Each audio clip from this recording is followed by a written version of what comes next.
Hello, everyone, and welcome back to part 2 in how to navigate uncertainty during a crisis. My name is Steph Tuss. I'm CEO for David Neagle, and I'm your moderator for this training just like yesterday. Those of you who are new to us, thank you so much for joining part 2. Hopefully you had a chance to watch the replay from part 1 because David is picking up right where he left off. Before I bring him up on camera, just a couple of quick announcements. Just like yesterday, we'll be turning the chat off during the training. However, I'll be typing in any exercises that David assigns you just so you've got clarity. Sometimes he explains the exercise once or twice, and sometimes you just need to see it written down. So I'll type that in chat for you so you've got it. And then once again, at the end of our 60 minutes, we're going to change to Q&A. And Q&A will operate the same as it did yesterday. We'll open the chat. I'll ask you to type your name in the chat, and then one by one, I'll call you to unmute your computer so you can ask David a question directly. So same format as yesterday, just picking up where we left off. And a reminder, part 3 and part 4 are tomorrow and Thursday at 2 p.m. Eastern, so no changes.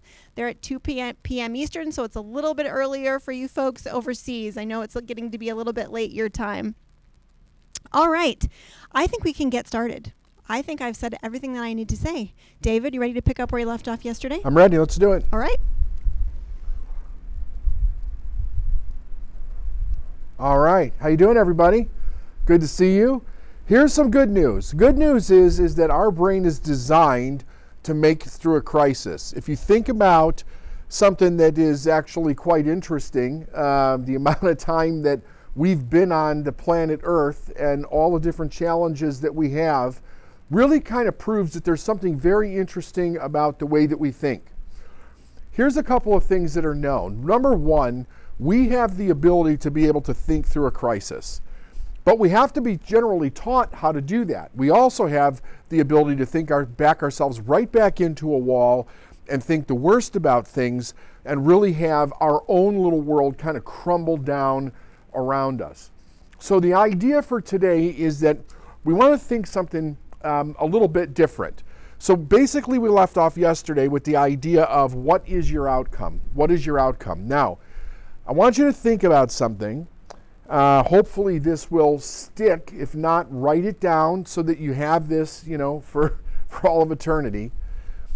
When something goes wrong, one of the things that we're facing is the amount of unknown that we're up against, right?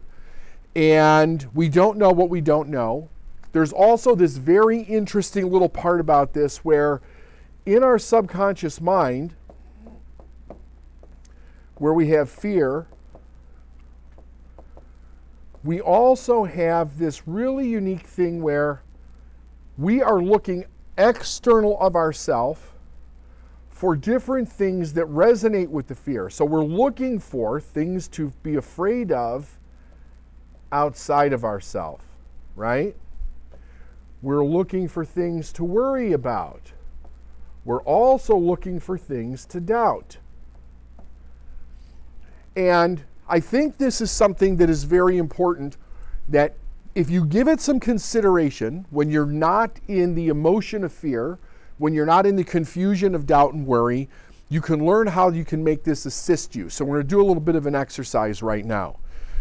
I want you to write down all the things that you're concerned about that you think could actually happen, that you feel you need to be worried about or that you need to be afraid of, okay? And I don't care what anybody else thinks. This is your worry. This is your fear. Nobody's here to judge it. I'm not going to ask you to share it. This is for your own benefit. I want you to be transparent with yourself right now, okay? And here's why it's important to be transparent. If you have a fear, a worry, and a doubt that is really that's really way into your subconscious mind, and it's something that you don't really want to let a lot of people know about, you don't know if it's something that's going to happen or if it's something that's not going to happen, you have to know subconsciously your mind is looking for evidence of those things external of yourself. Even if you're trying to just stay with it and you're trying to stay conscious and you're trying to stay focused and you're looking for the facts, your subconscious mind will jump the moment that it starts to see evidence of the thing that you fear, doubt, and you worry about, that is external of you, okay? So let's just do a process and get it out of our head and get it onto our paper. Let's take, say, 7 minutes here, and I want you to write down all the things in 3 categories. Let me clean this up so it looks a little bit better. How do you guys like my new screen? If you like my new screen, give me a hands up if you like a new screen. Let me see how many people like the new screen. Yeah? That's cool. Thank you. All right.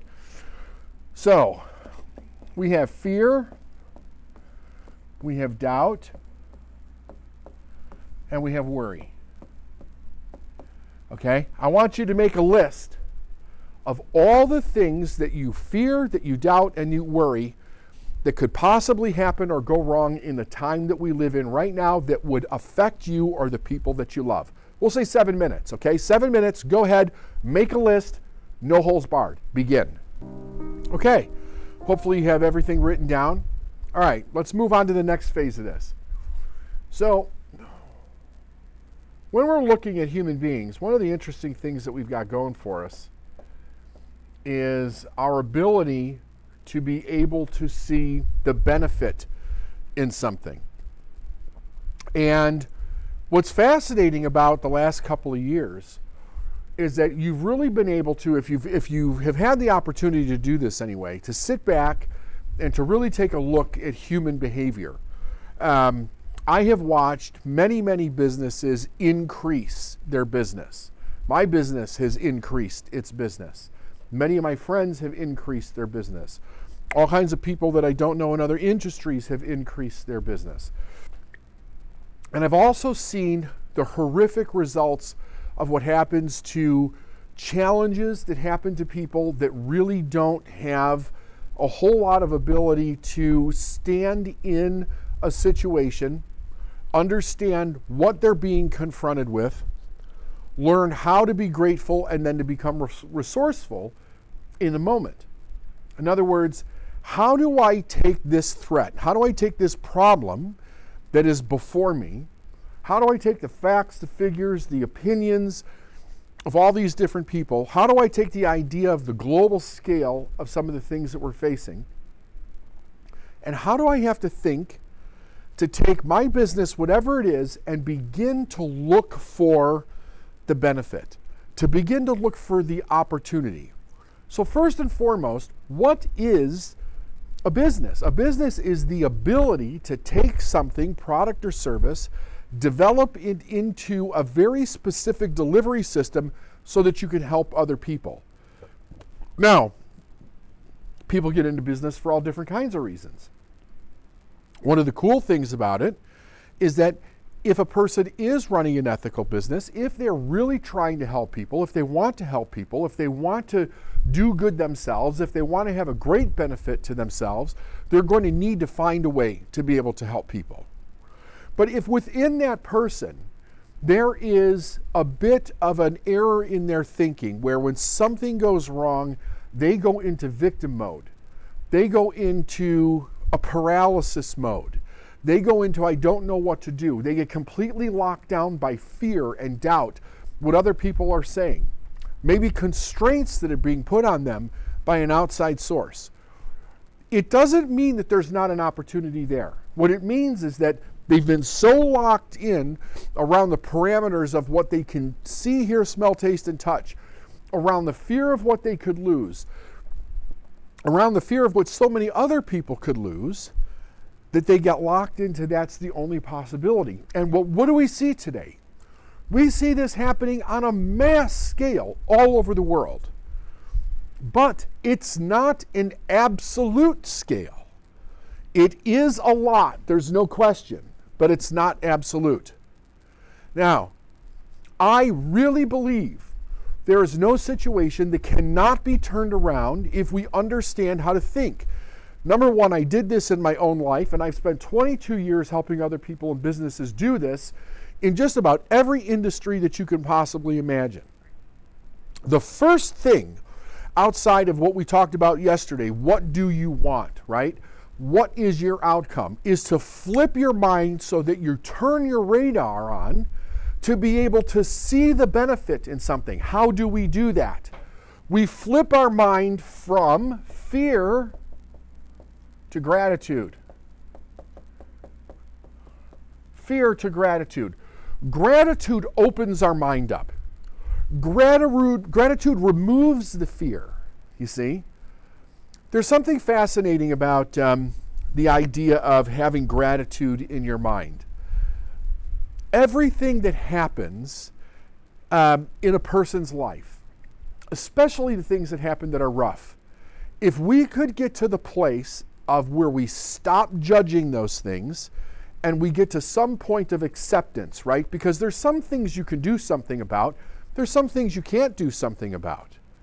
But until somebody takes away your entire amount of freedom, there's always something that you could do about you, right? So here's what I think is important that we look at every single day. We're going to use this as a tool. We're going to use this to our advantage. We're going to use this to determine what it is that we're actually seeing out in the world. And it is gratitude. So the next exercise is, I want you to write down every single thing in your personal life, in your business, in your friend's life, in your extended life, in the world that you can be grateful for. What can you be grateful for right now in your life? Gratitude helps you switch your thinking over so that you can see the good in something, so that you can be grateful of something, so that you can be cheerful, so that you can have an open heart, so that you're not operating from fear and doubt and worry, so that you're not completely closed down. You've got to be grateful. If you're not grateful, you cannot get to the next part, which is the biggest part of what we're going to do, if you're not grateful, right?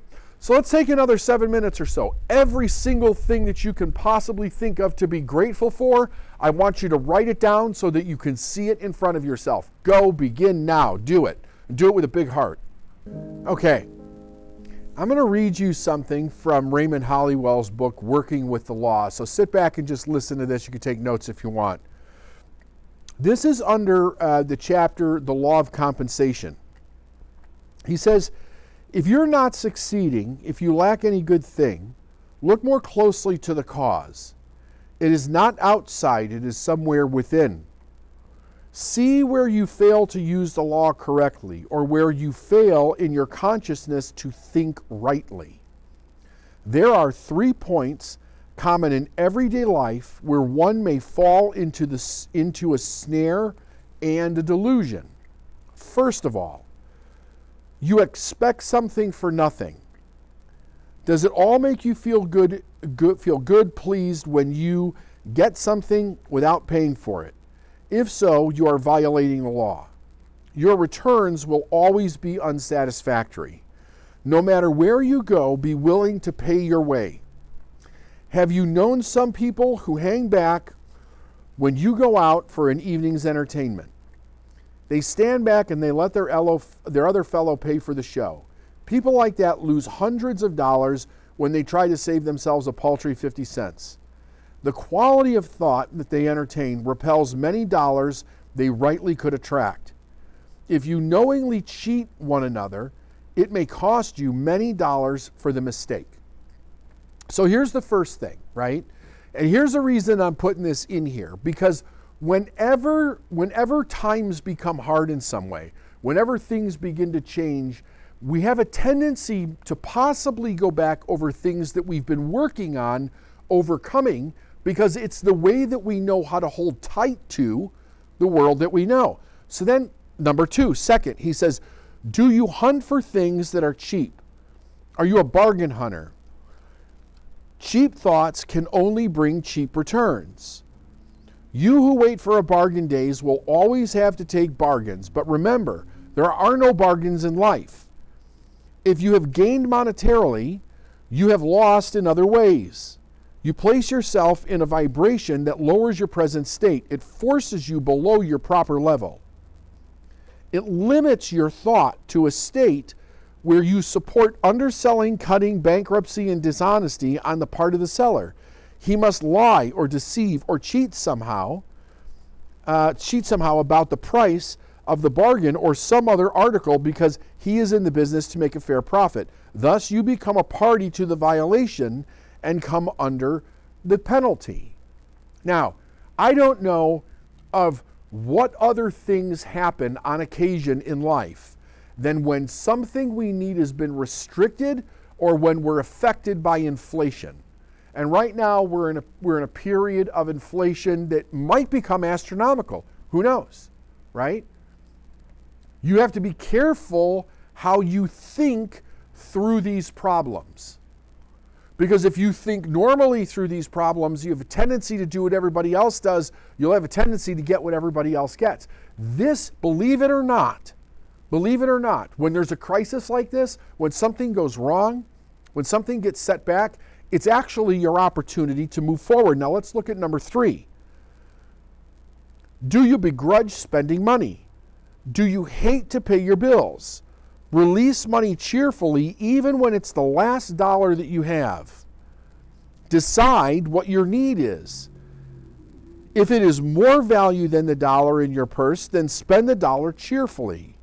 In this way, you comply with the law. Often, when you get to a low level, we begin to tighten up our purse strings. We begin to hold back. This is like closing the faucet, limiting the supply from pouring into you. I remember a man telling me at a time when he had an urgent need for $1,000. He had but a $10 bill in his purse, and he was holding on to that bill like a drowning man to a straw. For days, he said, he carried it about with him, afraid to spend it for fear of going broke. Suddenly it occurred to him that he was pinning his faith more on the $10 than he was on the true source of supply. He was closing his faucet with a mere $10 bill. It had grown to become a fearful obstruction. When he realized this truth, he had sat down once and mailed a bill nearly to a church, and following the release of that bill, supply began to flow to him. Before that week was out, he received his $1,000, enough to pay the month's obligations. He added, "Never since has supply failed to flow to me, for I earned my lesson. The law inevitably produces its own exactness as a rule of action. It's a divine law and tolerates no violation. It does not bring forth figs from thistles.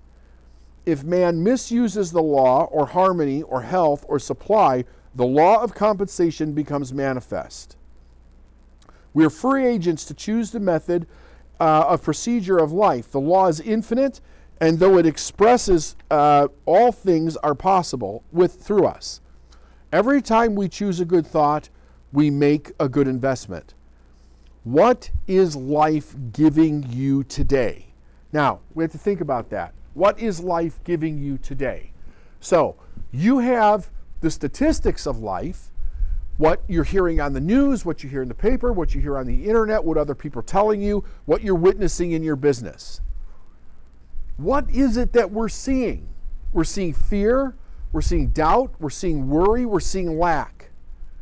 But write this down, because it's perhaps the biggest thing for you to be witnessing right now that is coming disguised in the form of what everybody else is doing, and that's need. Need. People are in need. People are scared and they're in need. You have to understand that they're in need. When people are in need, if you're thinking, you can be in supply. It's a marvelous thing that the people that think have the ability to do things, to adjust things, to show up, to be in different ways to where we can help our fellow human being if we're really attempting not to be part of that group of individuals that's getting smashed down by what other people's fears are, right? Sure, there's other things that are out there that we have to be concerned with. Absolutely. I'm not saying to go through life with blinders on. But what I am saying is that you have the power, you have this amazing power inside to be extremely thoughtful about what's being presented to you, as not to automatically determine that there's nothing that you can do. There is always something that you can do. Why is that? Because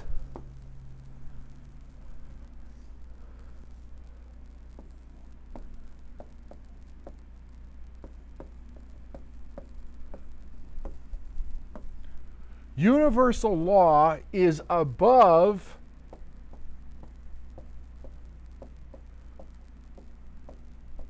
people's law and circumstances.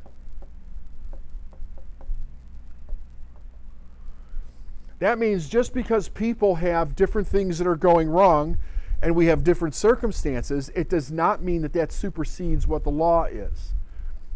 So what is one of the first fundamentals of the universal law? It is give and you will receive, okay? So here's something else that the law says that doesn't change. It absolutely never changes.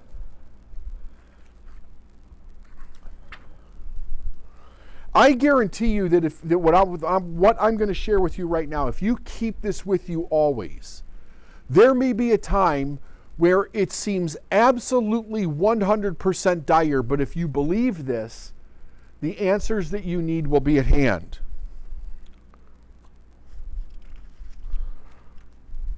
Hang on. Okay.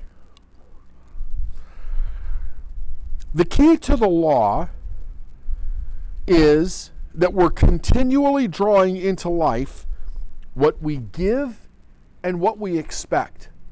We're continually drawing into life what we give and what we expect. Now, here's two important points here.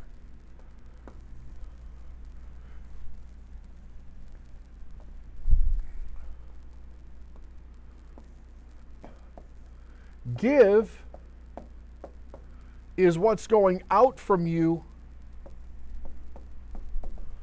all the time. Give is what's going out from you all the time. It starts with how you think. It starts with how you're observing what's going on. Are you in fear? Are you in doubt? Or are you in this place? Now, think about this. The key to the law is we're continually drawing into life what we give and what we expect. One of the biggest things that I ever came across was to understand, how do I stay in a positive place of expectation with what it is that I want, right? How do you stay in that all the time? You do it with gratitude.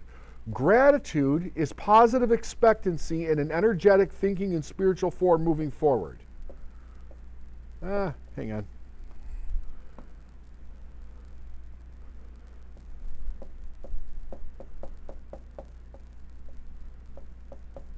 Gratitude. You want to stay in gratitude. That's why I had you write down things for gratitude. Now get this. True desire represents the urge of life that is seeking a fuller expression and is kept alive by the continuous expectation of its fulfillment. It brings to us the ways and means for its manifestation. The principle explains no desire is felt until the supply is ready to appear.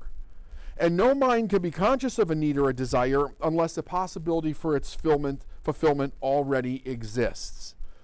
You cannot ask too much of the law, for it is unlimited and the supply is inexhaustible. Write that down. You cannot ask too much from the law because it is unlimited and the supply is inexhaustible. So, what does that look like in the reality of our life? Here's what it looks like.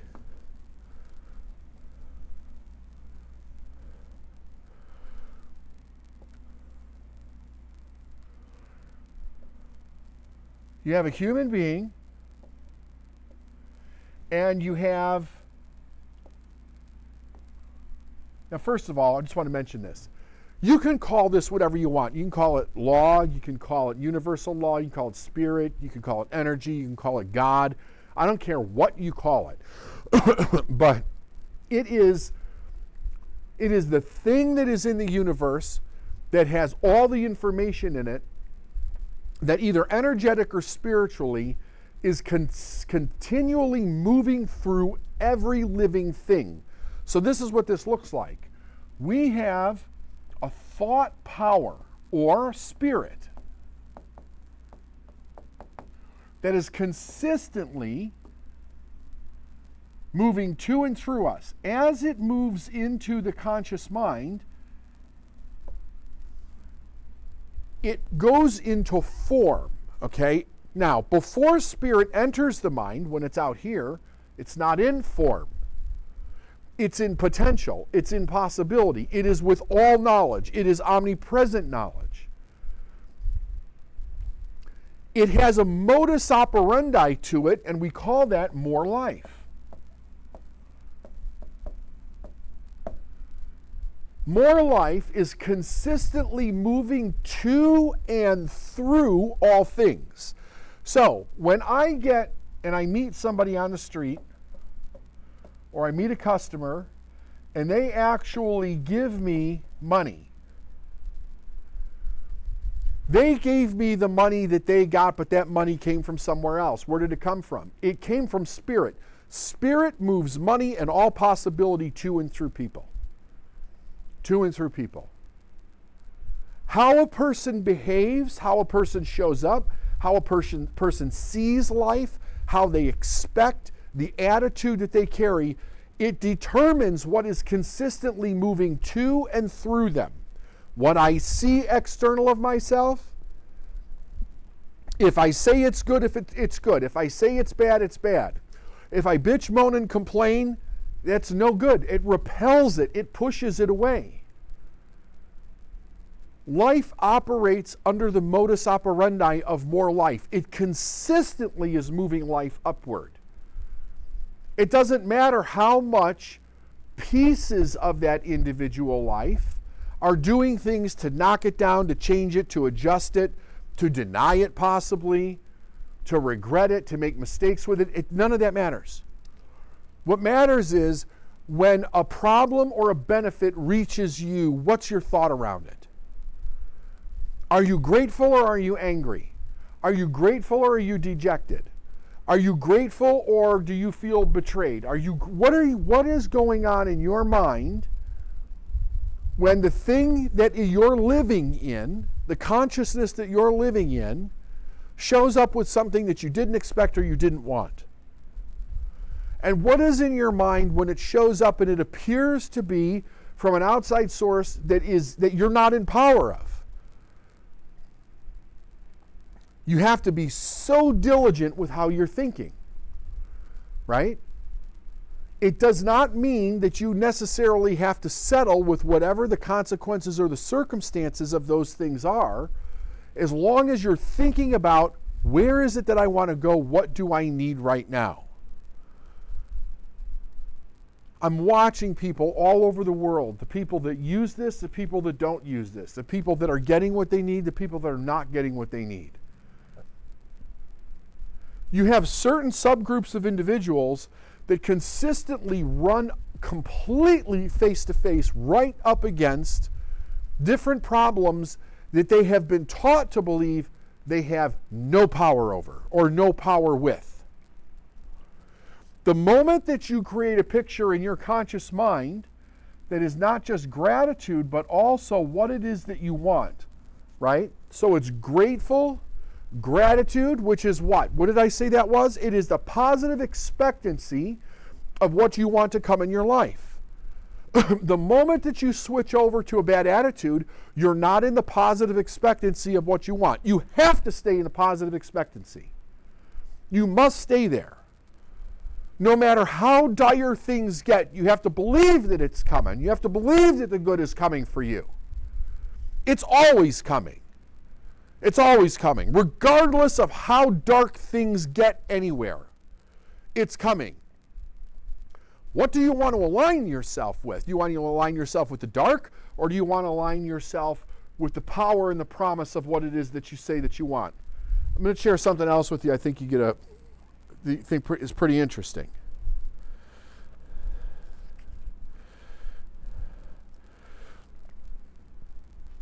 In the chapter of this book, again, I'm reading from Raymond Hollywell, Working with the Law, under the law of thinking, okay? And I'll tell you a little short thing about this law. The law of thinking is something that Hollywell came up with to put in this book. What was interesting was that in the original 13 copies or whatever it was of Napoleon Hill's work, he had something called the law of accurate thinking or something like that. And he had all these other principles, 12, I think it's 12 other principles or something. And when they did a marketing campaign to find out which were the books, the original set of books that Hill created, which ones were the ones that people liked the least, the one that was titled The Law of Accurate Thinking was the one that people liked the least. Because it takes effort to think accurately. It takes effort. It takes a decision. It takes study. It also takes practice to learn how to think accurately. So here's one of those ideas. In the chapter of the Law of Thinking, he says, prosperity and poverty are not two things. Prosperity and poverty are not two things. What's something that we're dealing with today in our world? Are we not dealing with a much bigger absolute of prosperity and a much bigger absolute of poverty for so many people around the world? We absolutely are. He says prosperity and poverty are not two things. They're merely two sides of one and the same thing. Do you know how few people know that? Do you know that knowing that can change your financial situation like night and day in the shortest amount of time that will absolutely blow your mind? They are but one power, rightly or wrongly used. We cannot think of plenty and then worry about unfavorable conditions that may seem apparent. So let me explain this. This is what's known as the Law of Polarity. The Law of Polarity states that everything in the universe has an opposite side and an equal and opposite side. But there is nothing in the universe that we've ever been able to find that was created as just a part or just a half of something or, excuse me, just a quarter or just a metric of something. Every single thing has two sides, including ideas, including problems, including situations, including when you're focused only on seeing something one way. There's always another side to it. So when we're talking about money here, when we're talking about money, we're talking about on this side is poverty, and on this side is wealth. Now here's part of the big problem of this. Most people can only see the reality of where they're in, with the financial reality that they're in right now, and especially if that financial reality is on this side, poverty, the big problem that they have is they cannot see the wealth side of their situation. They can see somebody else's wealth side, but they can't see theirs. They can't see theirs. Now, you can use any situation in your life. You can take anything that you wrote down in your life that's not going wrong, that you're afraid of, whatever it might be, and you could draw this graph, and you can use it for bad things, and this side could be good. Right? Everything has two sides. So the question is that when I am on this side and I am seeing this side, how do I get to the other side? I have worked with so many people that are in this situation where all they're seeing is poverty. They're only seeing what's going wrong. They cannot see the opportunity. They cannot see the benefit. They can't see how to get out. They can't see the right people. They can't see the circumstances. They can't see the situations because the crisis that they're in has completely grabbed a hold of their mind, and it's paralyzed them with what? Not with nothing. It's with worry, right? It's with worry. They're on this side. They're focused on everything that they need to be worry about. In case something goes wrong, how do I protect myself? Well, how about getting the hell out of that place? How about getting out of there? How about staying away from what it is that you're worrying? How about starting to be part of the transformation? How about starting to be the person that's going to flip it on its head and get the heck out of that situation? How do we do that? We do it through understanding. And the understanding is this, that both sides are always connected. That's first and foremost.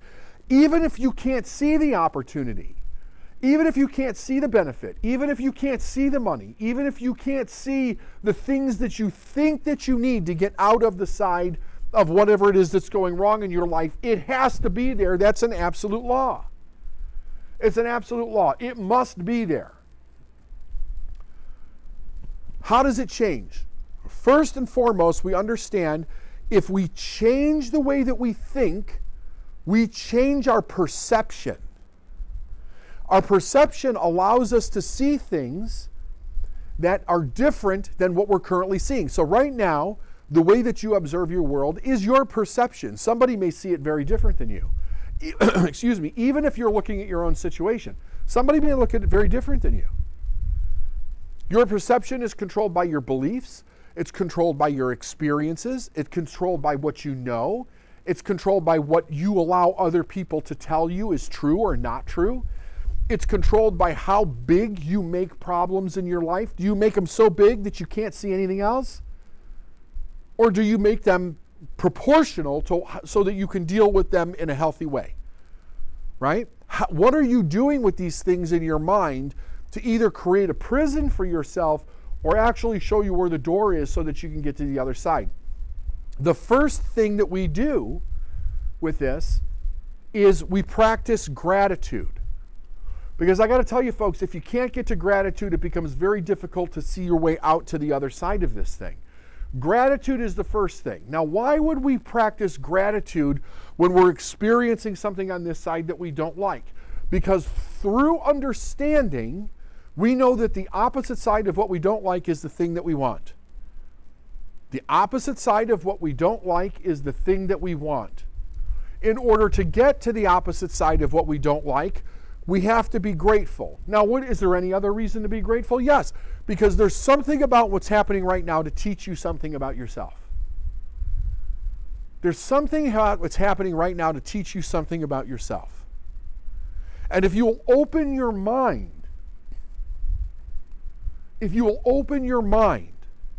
to what it is that you're experiencing right now, there's great depths of truth in those things that will allow you to see further on down the road.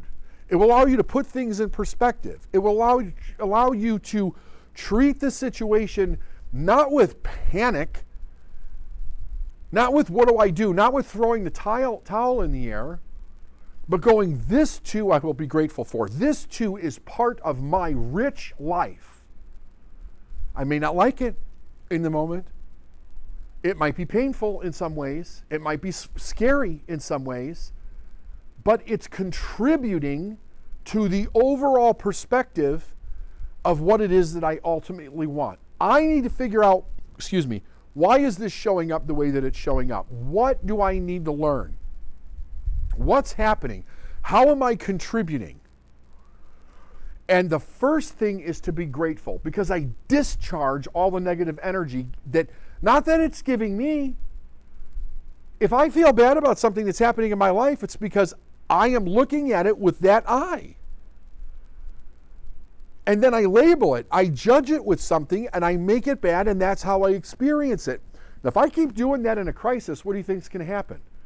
I'm going to train myself to see this is bad, and this is bad, and this is going wrong, and that could possibly go wrong, and all these things are going to happen. And I am shit out of luck in that situation. But if I say, you know what, stop. I'm going to be grateful for this. I don't know how this is going to benefit me or anybody else, but I know that it will, because there has to be part of it, it does. So the first thing is, I'm going to be grateful. I'm going to be grateful for what I have. I'm going to be grateful for what I can do. I'm going to be grateful for the good and the bad in my life. And I'm going to allow myself to start focusing on the thing that I actually want to see right now.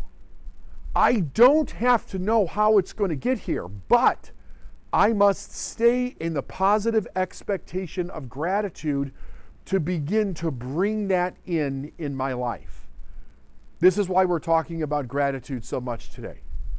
Because your first piece of work is not to change it on the outside, it's to change it on the inside. If I can stay in gratitude now, I will begin to change the reality of what I'm seeing. And as I do that, I will begin to see my way over to the other side. Why? Because the things that are going to bridge my gap from here to there will show up as possibilities. But they're not possibilities if I can't see them. They're not possibilities if I can't see them. So your homework for today going into tomorrow is to take a look at all the different things that you wrote down that you have fear, doubt, or worry about, and ask yourself a very honest question. How can you become grateful for each one? What are the benefits of being grateful for each one? And if I was you, I would seriously write them down. Because if you just take that list and you don't do anything with it, and you don't really work on being grateful for the situation that you're in now, it becomes almost impossible to see the good that's coming. In fact, so much so that what you're actually secretly waiting for is the good. Now think about this. The good that you recognize to show up. What if it's not going to be the good that you recognize to show up? What if it's going to be good that comes in a form that's unrecognizable to you because you haven't experienced it, so you won't know it if you're stuck in why something is wrong with everything, because the first thing that you're looking for is what's actually wrong with this thing, okay?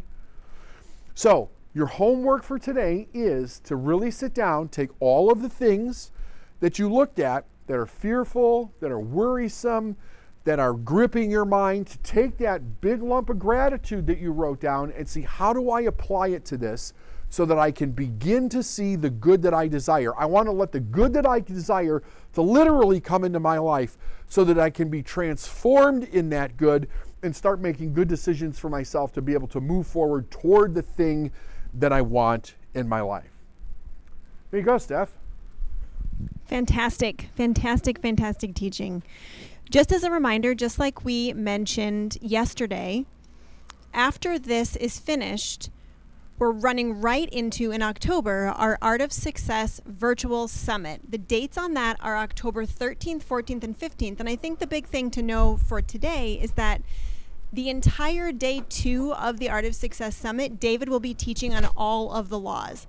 More deeper into the law of polarity, deeper into law of cause and effect. So all 7 of those laws he's going to go through to help you bring truth to any situation. So if you haven't yet, make sure you grab your ticket. Again, it's October 13th through the 15th. It's all virtual, so it's all from the comfort of your own home or office, wherever you may be, wherever in the world you live, from 10 to 5 Eastern time. That's New York time for our international folks.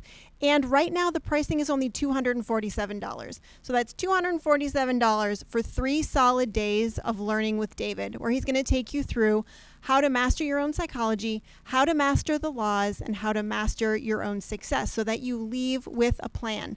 And I think my team has put the URL right under me and maybe even in chat. So if you haven't grabbed your ticket, grab it. The price will go up Friday night at midnight. You will receive a couple of emails on Thursday and a couple of emails on Friday reminding you. But if you know you want to join, just go ahead and get your ticket. You can also bring a spouse, a business partner, anybody that you'd like for only $147. So super easy, very low cost, and really, really high impact. People who have come to the Art of Success Summit before rave about how it has changed their life. All right, we're getting ready to switch to Q&A. So I'm going to ask that chat is open. If you have a question, please type your name in chat as your name is shown on your screen.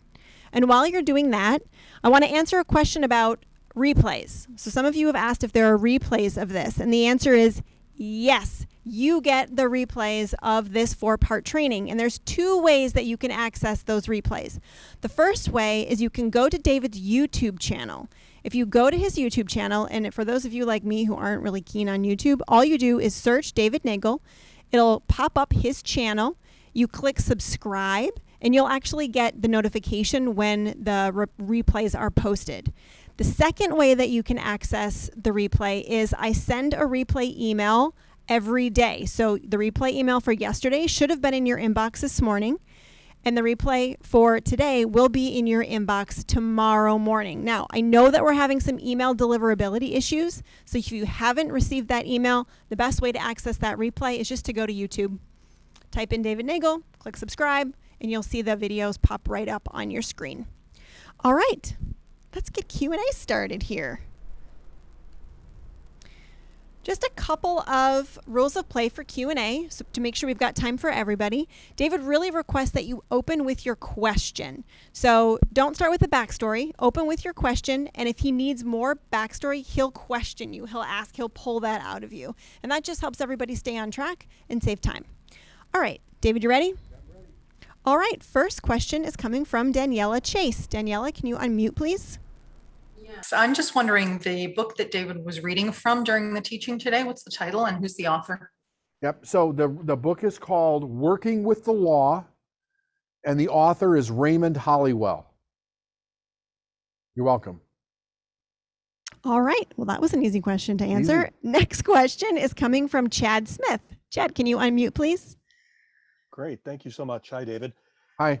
My question is, how do you stay in the energy or the emotion of gratitude when daily or every couple of days little things pop in to try and pull you out? And for me, I've recognized that I have a scarcity mindset and my money mindset. I'm working on it. And so, with these difficult times, that extra bill or the ex-wife requesting something, or, you're trying to get a little more income and something falls through. How do you stay in the energy and the emotion or the embodiment of the gratitude while those things are pinging at you? Yeah. So let's think about it like this, and I'm going to talk more about this tomorrow too. When you are not in the energy of gratitude, you have to ask yourself, why am I in the energy that I'm in? Maybe it's anger or jealousy or worrying or fear or revenge or whatever it might be. Why am I in those energies? I was taught to be in those energies in some way, shape, or form as a defensive measure to whatever it is that I'm experiencing. But they do absolutely no good for me whatsoever. All they do is end up with me forming opinions and beliefs about things, and I keep attracting the things I want in my life that I don't want. So when I started to understand that, and I began to realize that switching out of that, and the way to literally create things in your life that you wanted was, number one, to go to gratitude, number one, to focus in on the things that you really wanted and be grateful for those, and those things would start coming into your life. For me, that was the impetus that allowed me to change it. It was like, okay, if I'm doing this and this is what's causing me to experience this, which in my life at the time, I was experiencing so many negative things and had no idea the reason why. When I began to understand the reason why, it was like a no-brainer to start moving over to the other side. And almost instantaneously, the good started showing up.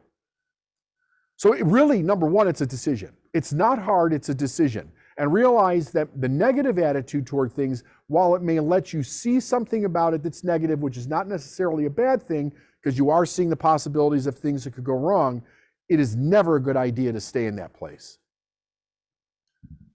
Great. Thank you very much. You're welcome. Next question is coming from Bonnie Pastman. Got it. I'm muted. I'm doing well. I don't know if you answered my question, kind of. I live in a situation of what I call raging gratitude. I'm grateful for every breath I take. Good comes to me beyond belief. Great. But I am bothered by the fact that it doesn't come to everyone. And how do I let them handle their own, future, so to speak, and not take it on me? I know I'm sorry. Because you're not here to take it on you. I mean, the idea is that everybody's here to live the life that they want to lead. And the way, not only with the way that I've been taught, but everything that I've ever studied says you don't help somebody else unless they ask. Because everybody has a right to live as miserable as they want to be. I know. Okay, yeah. Yeah, so that's it. So you just go on, go live your own life. You shouldn't feel upset by anybody living a different way. It has nothing to do with you.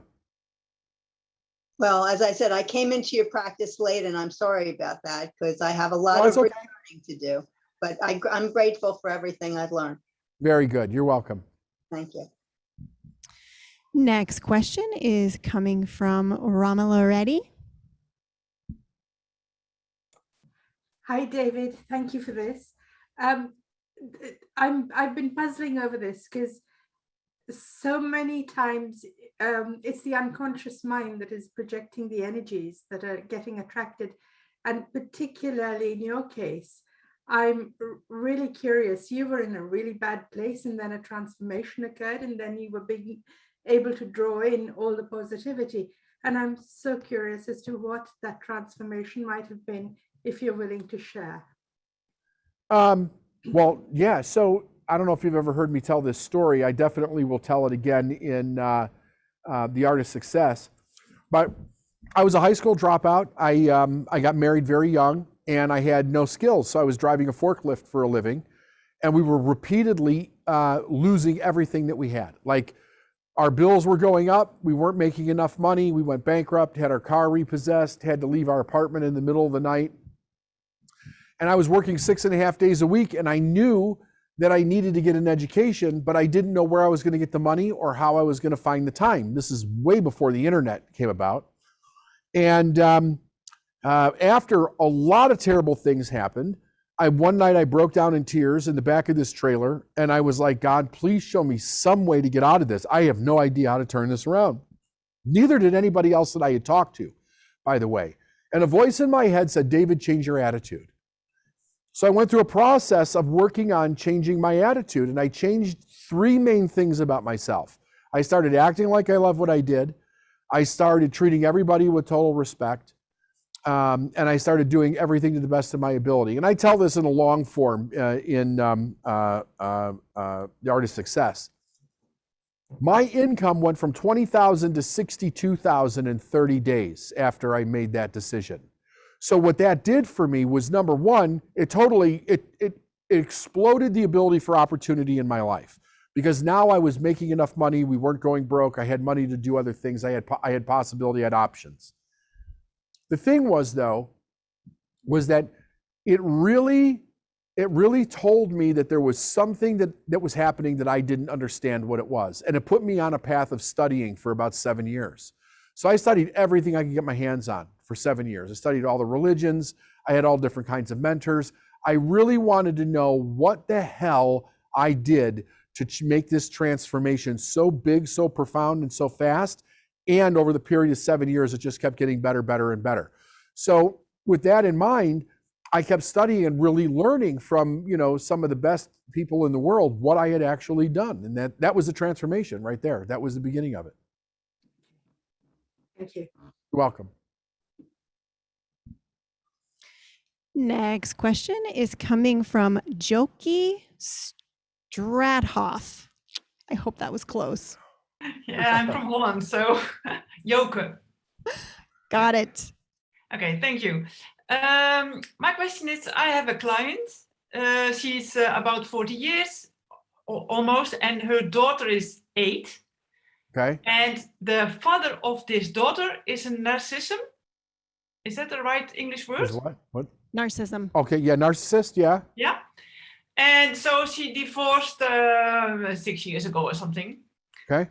Now, and she has another partner and children together. Well, but she, the father, don't want to give the girl to the mother, and they did make appointments about it, but he will not give the daughter back to the mother. Okay. I hope you understand. So she really has a lot of stress and stuff like that, and I'm wondering, what can I say to her to help her a bit? Like, how can you be grateful for the situation? I cannot really understand that.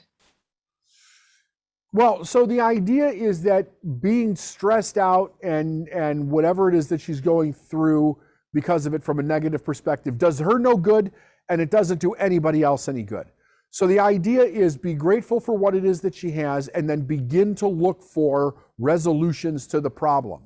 Because most likely she will find resolutions being grateful than she will being angry or feeling completely locked out. I don't know what the particulars are or the legal aspects of this situation, but there's always a way through if she really starts using her head.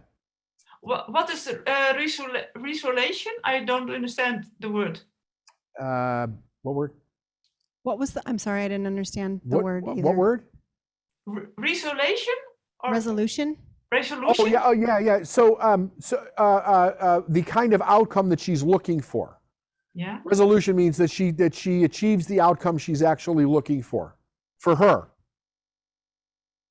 Does that make sense? Yeah, a little bit. I find it difficult.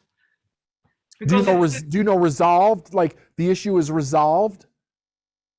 It's no longer an issue, right? Yeah, it is still an issue. Yes, the daughter is with her mother sometimes, but the daughter is really not behave normal anymore because it's really well. She needs to focus on how does she solve this problem. Yeah. That's where she needs to be. Yeah. Yeah. I will follow all your lessons so I can learn more about it. So Very good. Very good. Okay, if anyone else has a question, go ahead and pop your name in chat.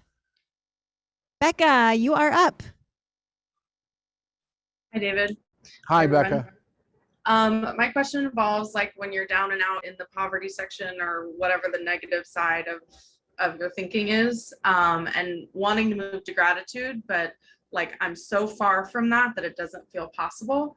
So is it like, is there something in between, like everything sex and gratitude, or? No. You have to that is being obstinate right there. You are not far from gratitude. You're made from gratitude. Your body is gratitude. Your soul is gratitude. You just have to stop being resistant to whatever the opposite is that you're holding on to. Okay. Thank you. You're welcome. That's all the names that I've seen. So I think we're good for today. We'll continue this tomorrow at 2 p.m. Eastern Time. And before you forget, go to davidnagelseminars.com or the link that is posted in the chat or below me to join us for the Art of Success Summit October 13th through 15th. And don't forget, replays can be accessed either through email tomorrow morning or the replay link will also be put in David's YouTube channel. So all you got to do is click subscribe, scroll on down, and you'll see the replay right there. All right, everybody, have a fantastic rest of your day, evening, night, and we'll see you tomorrow afternoon. Bye for now.